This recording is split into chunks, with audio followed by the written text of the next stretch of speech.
difícil que me resultase, he llegado a una conclusión inexorable y profundamente perturbadora. Creo que una élite de personas, junto con las compañías que dirigen, han conseguido controlar no solo nuestra energía, el suministro de alimentos, la educación y la sanidad, sino cada una de las facetas de nuestra vida. Y lo hacen controlando el mundo de las finanzas, pero no crean más valor, sino que en realidad controlan la fuente del dinero.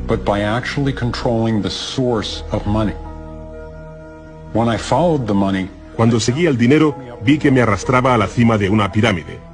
Aquí estamos en la base de la pirámide con nuestro día a día. Por encima de nosotros está el gobierno, personas a las que se les ha otorgado un monopolio de poder y lo usan para imponernos impuestos y controlarnos, estemos de acuerdo o no. Pero ¿quiénes los controlan a ellos? En el siguiente nivel nos encontramos a las compañías. Muchas personas opinan que hoy en día son ellas las que gobiernan el mundo, y no los estados nacionales, y lo denominan corporatocracia. Para conseguir los recursos mundiales y controlar los mercados, esta corporatocracia debe tener acceso a dinero barato. Las grandes corporaciones obtienen sus préstamos a un interés especial de los grandes bancos. Lo que significa que aquellos que controlan los grandes bancos, la élite adinerada, son los que en realidad controlan las corporaciones. Mientras seguía el dinero me di cuenta de que casi todas las ideas que tenía acerca del capital no son ciertas. Es curioso el hecho de que nos planteamos muy pocas preguntas sobre cosas cotidianas, como por ejemplo, cuando vamos a un banco y pedimos un préstamo de, digamos, $50.000 o 50.000 libras. ¿Qué pasa en realidad? Veamos. Muchas personas viven la vida basándose en unas ideas que se alejan mucho de la realidad. Lo que en realidad pasa es que si pides 50.000 libras, escriben que en tu cuenta hay 50.000 libras. Eso es todo lo que hacen. No acuñan monedas ni imprimen billetes. No recurren a ningún metal precioso. Simplemente escriben en una pantalla de ordenador que tu cuenta tiene 50.000 libras. Desde ese momento empiezas a pagar intereses sobre una cantidad de dinero que nunca ha existido, que no existe y que no existirá. Resulta que los bancos prestan unas 9 veces más dinero que la cantidad que en realidad guardan en sus cámaras. Y esto es posible gracias al préstamo conocido como reserva fraccionaria. Funciona de la siguiente manera.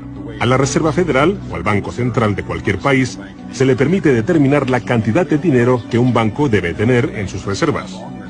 En los Estados Unidos, ahora mismo es más o menos un 10%. Así que si depositas $10.000 en el banco separa el 10%, es decir, $1.000, y luego opera en el mercado con el resto. Por ejemplo, ahora llega otra persona al banco y pide un préstamo de $9.000 para comprarse un coche. En ese momento, el banco presta $9.000 del depósito que tú habías creado. Los $9.000 desaparecen. Entonces la persona que solicita el préstamo paga al vendedor del coche y éste ingresa la cantidad en otro banco que forma parte del mismo sistema bancario central. Estos $9.000 se consideran un nuevo depósito y así continúa el proceso sucesivamente. El dinero se vuelve a depositar y se vuelve a prestar hasta que el depósito inicial de $10.000 se convierte en $100.000. El sistema bancario acaba de crear $90.000 simplemente prestando el dinero. Aparentemente todo empezó con los orfebres del siglo XVII, cuando la gente acudía a ellos para comerciar con oro. El oro era muy pesado para llevarlo de un sitio a otro, así que la gente comenzó a guardarlo en cámaras y comerciaba con recibos. Aquellos recibos fueron los primeros billetes. Como solo unos pocos retiraban su oro en momentos determinados, los dueños de las cámaras, básicamente los nuevos banqueros, empezaron a crear recibos de oro que en realidad no tenían. Entonces prestaban esos recibos y les aplicaban unos intereses al dinero prestado, al oro, que en realidad no tenían. Así nació nuestro sistema de reserva fraccionaria. En este sistema, los banqueros consiguen hacer dinero de donde no hay nada, mientras que el resto de nosotros tenemos que trabajar para ganárnoslo. Esto ha provocado una forma moderna de servidumbre donde la masa de la sociedad trabaja para pagar su deuda con los bancos.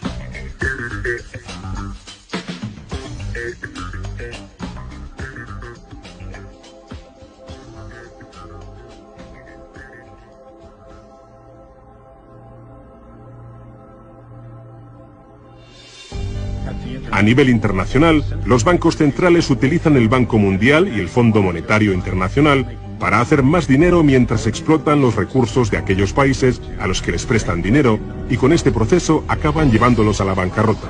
El Banco Central de los bancos centrales es el banco creado por los Rothschild, el Banco de Pagos Internacionales. La élite se está posicionando para controlar el acceso a prácticamente todo lo que necesitamos para sobrevivir. Da igual a qué parte del mundo vayas, porque el dinero está controlado por el sistema bancario. Ellos deciden si la gente come o no come. ¿Quién se convierte en multimillonario y quién sobrevive con menos de $1 al día? El que controla el dinero, controla el mundo. Y muy pocas personas controlan el dinero.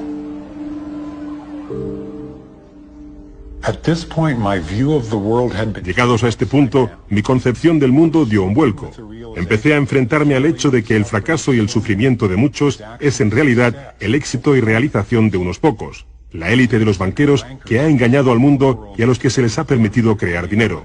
Todos ellos ya son dueños de vastas fortunas. Entonces, ¿cuál es su finalidad? ¿Cuáles son sus objetivos?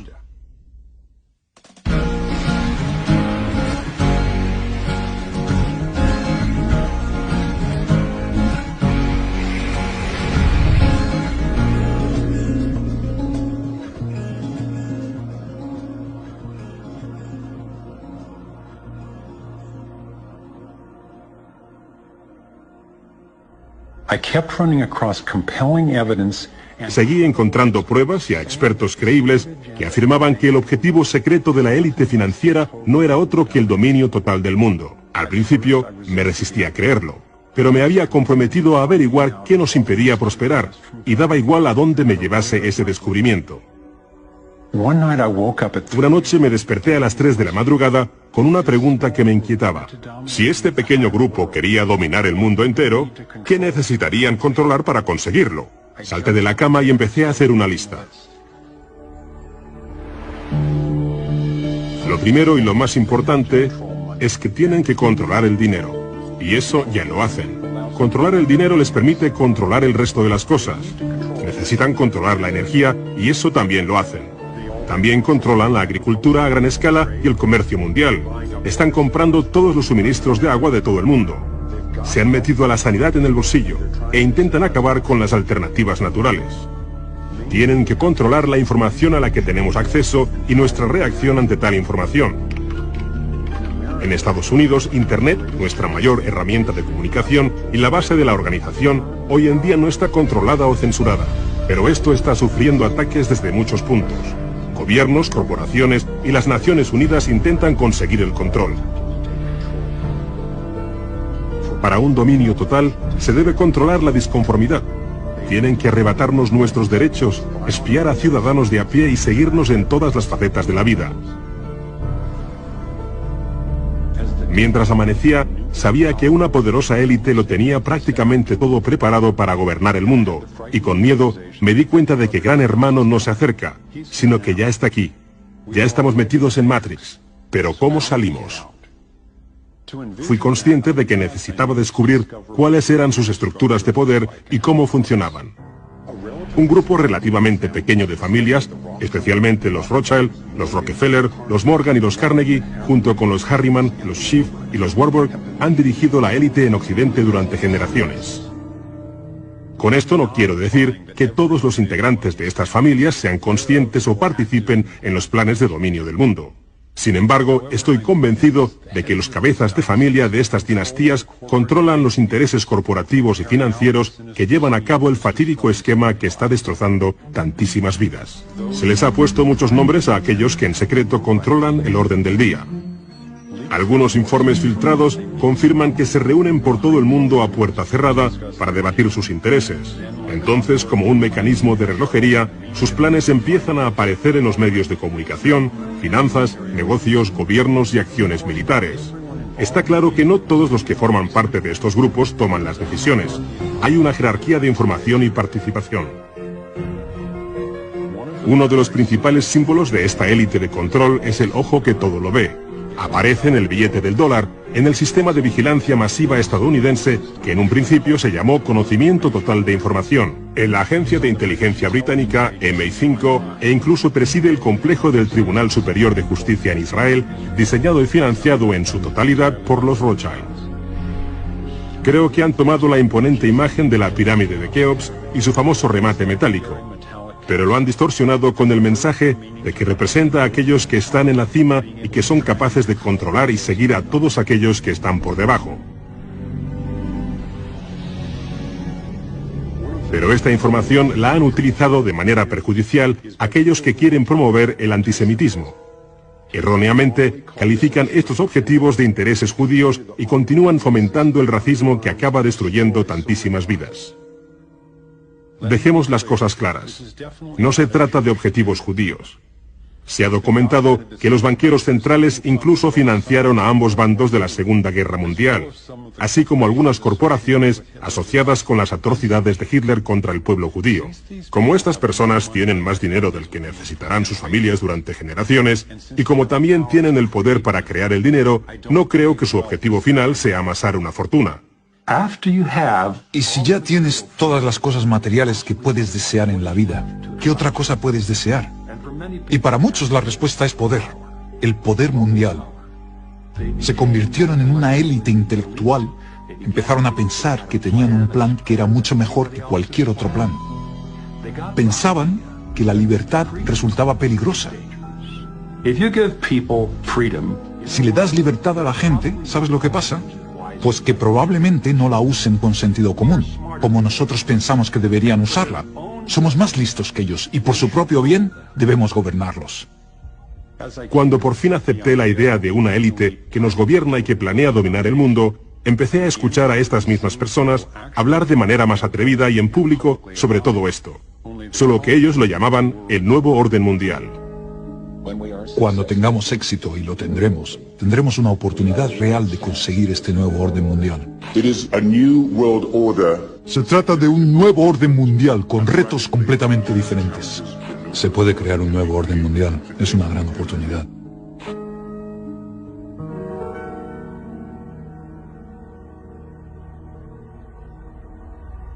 Teniendo en cuenta la situación de nuestro mundo ahora mismo, un nuevo orden mundial puede parecernos una gran idea. Pero tengo que diferenciar entre lo que descubrí sobre el dominio mundial, un único gobierno global dirigido por una pequeña élite, y la realidad de nuestra interconexión global, que es darnos cuenta de que a un nivel fundamental y espiritual no somos tan distintos, todos estamos conectados. Pero los objetivos para el dominio del mundo sugieren todo lo contrario. Siguen la estrategia de divide y vencerás, para mantenernos enfrentados, pensando que el problema son los demócratas o los republicanos, los liberales o los conservadores, cuando en realidad ambos partidos tienen los mismos objetivos. Creo que nos dirigimos a un mundo totalitario, en realidad a una dictadura militar dirigido por una pequeña élite que tiene todo el poder y dicta las leyes. Si tuviesen éxito, no habría lugar al que huir o dónde esconderse. Pensadlo detenidamente.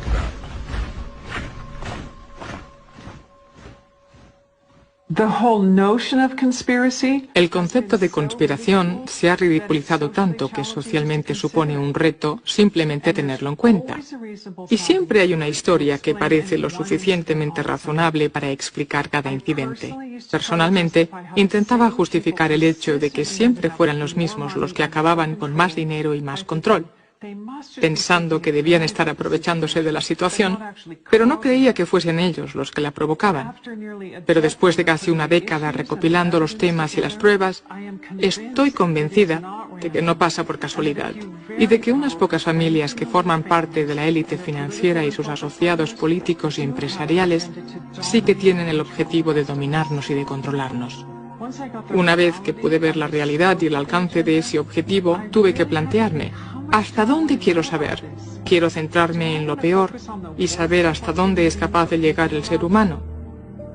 Decidí que valía la pena conocer quiénes eran estas personas y cómo funcionan sus organizaciones, porque superando la rabia y la tristeza, encuentras la claridad y la fuerza, el poder que tenemos para centrar nuestros esfuerzos de forma efectiva, ahora que sabemos qué está pasando realmente.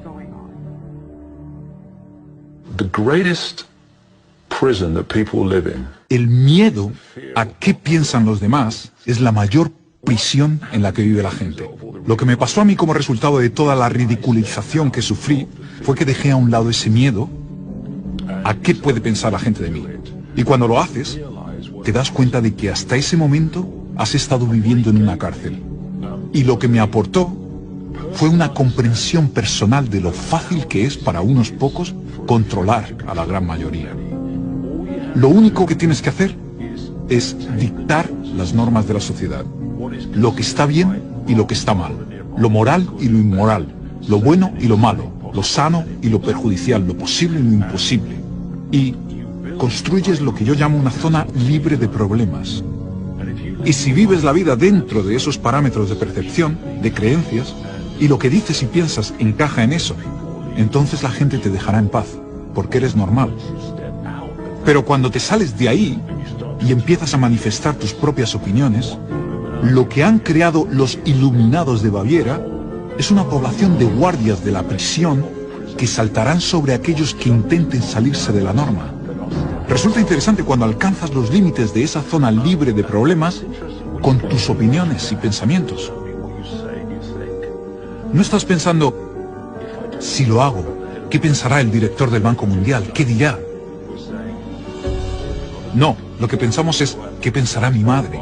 O los tíos del bar o mis compañeros de trabajo, ¿qué dirán? Y lo que han conseguido los iluminados de Baviera, al crear estas normas, es un ejército enorme de personas que se imponen dichas normas las unas a las otras.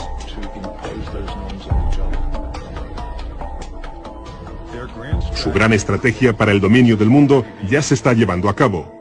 Están dividiendo el mundo en superestados, que van más allá de las fronteras nacionales, por tanto les resulta más fácil manejarnos. Ya han creado la Unión Europea y la Unión Africana. Los políticos de Estados Unidos, Canadá y México, amparados en la Alianza para la Seguridad y la Prosperidad de América del Norte, han estado trabajando en la zona septentrional de lo que se podría llamar planes para una Unión Americana. Estas actividades se llevan a cabo desde hace años sin el permiso de ningún ciudadano del Congreso. Una Unión del Pacífico también está en marcha.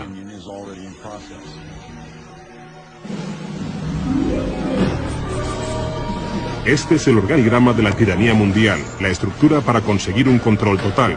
Dos de los hombres más poderosos de Europa hablarán ahora de por qué el planeta debe estar regido por un solo gobierno. Es extremadamente importante que nosotros, en esta nueva propiedad de gobierno mundial, tengamos, especialmente a ambos lados del Atlántico, la implementación de las mismas normas del mismo modo.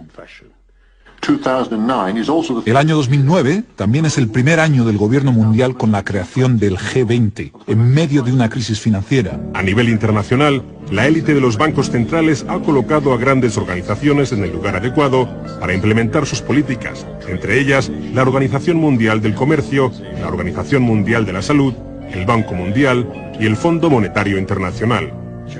John Perkins es un hombre que, debido a sus muchos años de experiencia como lo que se conoce como sicario económico, conoce cómo la conspiración de los bancos, corporaciones y gobiernos ha tomado el control de países de todo el mundo.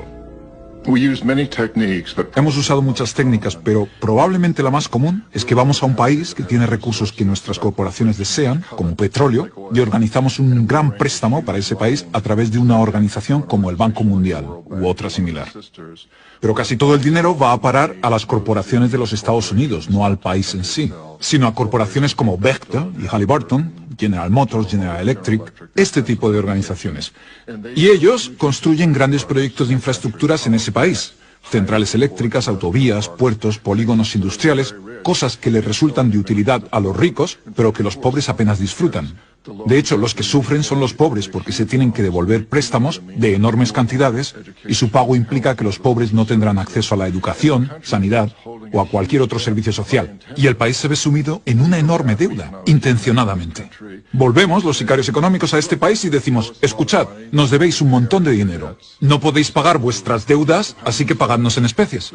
Y en cuanto un presidente antiestadounidense es elegido, uno de nosotros va y dice, felicidades, señor presidente. Ahora que es presidente, solo quiero decirle que puedo hacerle muy, pero que muy rico a usted y a su familia. Se puede llevar varios cientos de millones de dólares si nos baila el agua. Si me dice que no, tengo en este bolsillo una pistola con una bala que lleva su nombre, por si acaso se le ocurre mantener las promesas que hizo durante la campaña y dejarnos tirados. Venda muy barato el petróleo a nuestras compañías petrolíferas, vote con nosotros en el próximo debate de las Naciones Unidas, o mande tropas de apoyo a los nuestros a diferentes lugares del mundo, como Irak. Y de esa manera hemos conseguido crear un imperio mundial en el que muy pocos saben lo que hemos hecho. Como mucha gente, pensaba que una conspiración para dominar el mundo no podría funcionar porque básicamente no hay personas que sean tan competentes. Pensaba, no puede ser que sean capaces de orquestar esos planes con ese nivel de control y secretismo necesario. Una de las falsas creencias es que todo esto pasa porque el gobierno es incompetente. Y es un gravísimo error y la gente no lo sabe. Y por supuesto es una gran tapadera, ya que el sistema sí que sabe hacia dónde va todo esto. Y va donde quiere ir y lo está consiguiendo. Y me seguía preguntando, ¿cómo puede mantenerse en secreto algo tan gordo y corrupto? Es una estructura simple. Y si no fuese por eso, no funcionaría. Y se puede relacionar con una pirámide compartimentada. Si nos fijamos en cualquier organización de hoy en día, da igual que sea una organización internacional, una universidad, un gobierno o una sociedad secreta, todas están organizadas en forma piramidal. Y como dice la CIA y otras agencias de inteligencia, se basan en un sistema de necesidad de información.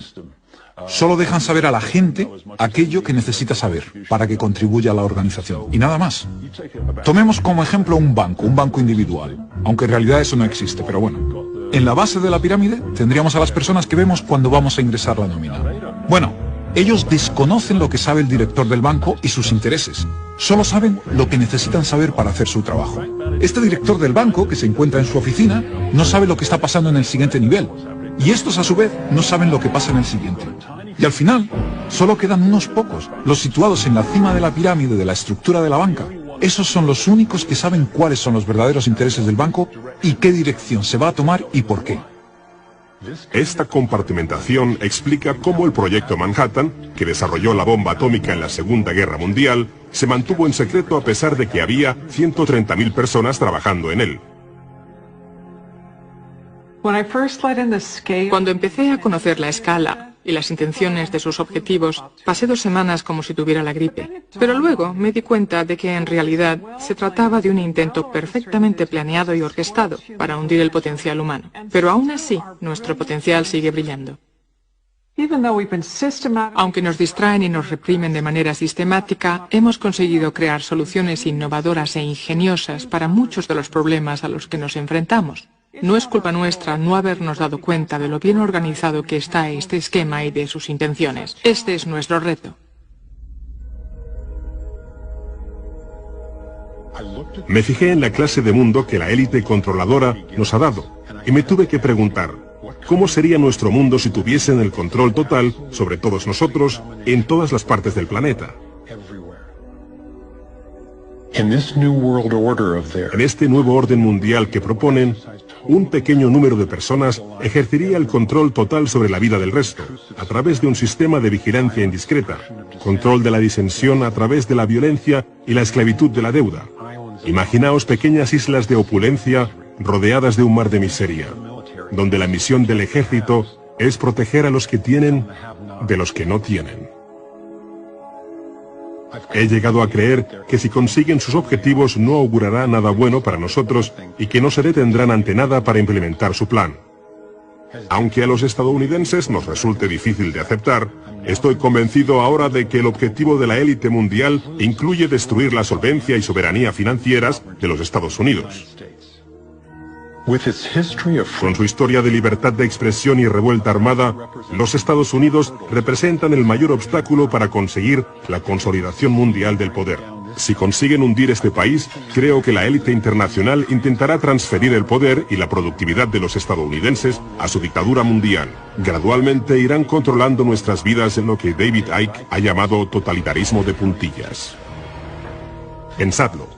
Nos tienen sumidos en una deuda tan profunda que nunca podremos devolverla. Están hundiendo el dólar e intentan reemplazarlo con una divisa mundial del FMI. Esta impresión de una moneda mundial electrónica y sin necesidad de dinero en efectivo facilitaría que una autoridad central pudiese incapacitar económicamente a cualquier individuo o grupo al instante. Ahora, por primera vez en la historia, se proponen impuestos internacionales con la excusa de atender el cambio climático. Como un caballo de Troya, el sugerido tratado, desvelado en la Conferencia del Clima de Copenhague de 2009, apeló a nuestra preocupación por el medio ambiente, mientras nos distraía del hecho de que este impuesto sin precedentes sobre el carbono se le pagaría al Banco Mundial y que la Policía Mundial haría que se cumpliera. Hay formas de solucionar la necesidad obvia de recortar la polución sin crear una base imponible para la tiranía. Quieres cambiar la sociedad de un modo que sabes que si lo haces abiertamente obtendrás una reacción adversa. Así que no lo haces abiertamente. Usas la estrategia problema, reacción, solución. Fase 1. Creas un problema. Podría ser una OCS, el hundimiento de una moneda, una caída de la bolsa, el fracaso de un gobierno. Le cuentas a la gente tu versión de A, quién lo ha hecho, y B, por qué. Y, llegados a ese punto, la estrategia problema, reacción, solución se vendría abajo si tuviésemos unos medios de comunicación que de verdad hiciesen periodismo. En vez de eso, los medios de comunicación dominantes son una empresa de relaciones públicas que cuenta la versión oficial de los hechos. Resulta que el presidente George W. Bush tenía razón acerca de las armas de destrucción masiva que escondía Saddam Hussein.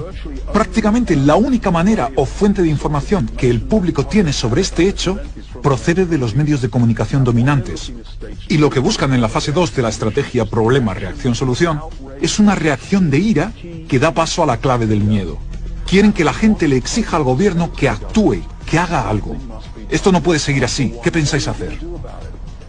Y esto nos lleva a la fase 3, en la que aquellos que habían creado el problema recogen esa exigencia del público basada en una historia falsa para luego ofrecer las soluciones abiertamente a los problemas que ellos mismos habían creado.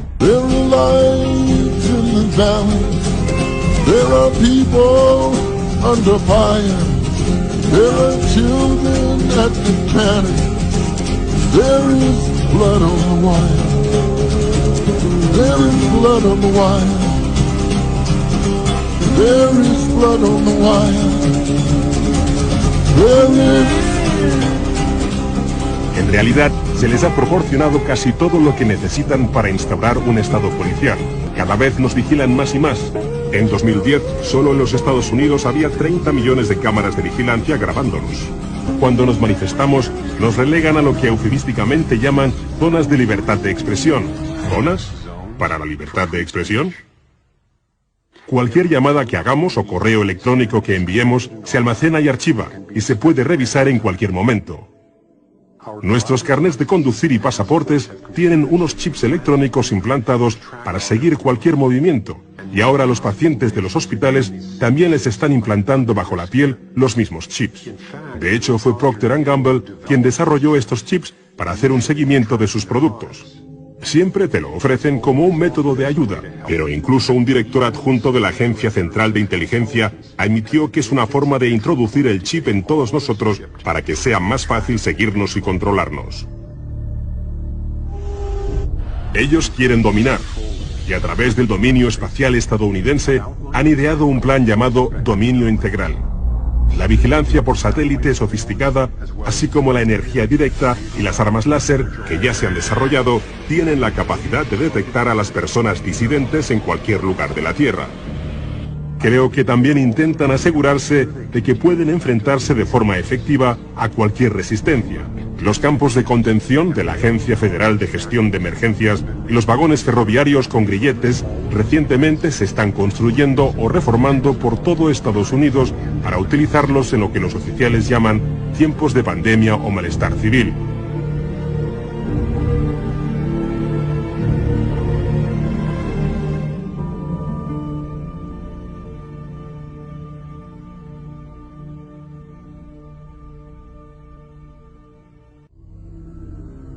Nos encontramos en una seria encrucijada de la evolución del ser humano.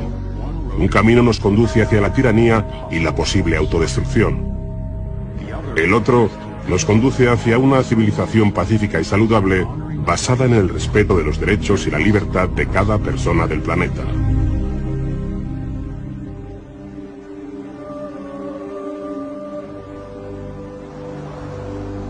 Partir hacia esta nueva dirección depende de que vosotros y yo allanemos el camino.